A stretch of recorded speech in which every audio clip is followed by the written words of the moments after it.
how to start working and get a job with DuckDuckGo browser on PC. Hello guys, so in today's video I'm gonna show you how to start working with this big company of search engine. So all what you have to do is simple. Go to DuckDuckGo. This is the home page. Now go to the top corner, click here and click here down on About Us. And after you click on it, now scroll down until you find this option of we are hiring. As you can see, now click on join our global team and click on view our open positions to see the positions that they need.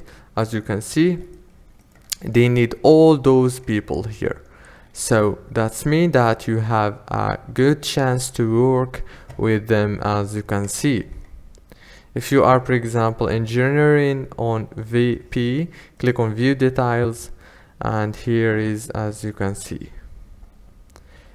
If this video was helpful, please don't forget to like and subscribe, and thank you so much for watching this video until the end. As you can see, fill those informations and everything is gonna be done.